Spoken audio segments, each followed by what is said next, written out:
You probably missed these 1980s movie references from Stranger Things Season 5, Part 2. Okay, so a lot of you loved my first video where I unpacked some of the hidden 1980s movie references and reenactments from the most recent season of Stranger Things.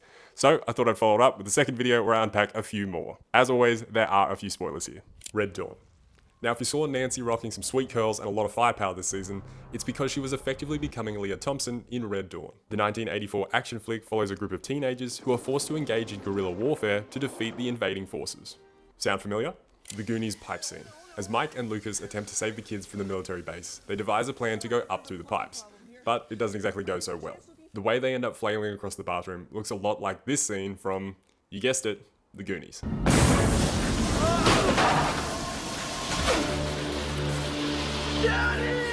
The final battle. As we see the group prepare to take on the Mind Flayer, the clothing, weapons, and stance looks eerily similar to Ghostbusters. Each character holds their weapons low, just as Dan Aykroyd would have wanted, prepping for the imminent and probably unsurvivable battle. Terminator boot shot. This season also saw the first appearance of Linda Hamilton as the menacing Dr. K. Now we know her best obviously from her work in Terminator, and the Duffer Brothers clearly wanted to emphasize this. When the character is first introduced, we see only a shot of boots as they move from room to room. This is a direct reference to Arnie's T-800 in T2 Judgment Day. We also see Eleven use a pair of scissors against Dr. K, which again is another reference to Sarah Connor in T2. Max's Cave.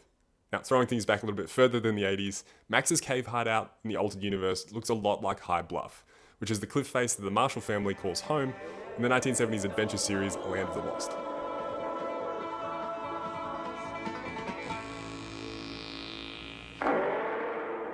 Nightmare on Elm Street. This season we saw a lot of shots of Vecna's hands as he walked towards potential victims. The way his claws are outstretched and elongated is very reminiscent to Freddy Krueger in Nightmare on Elm Street. Also, you could argue that the whole dream sequence memory plot is very much a Freddy reference. Welcome to prime time, bitch!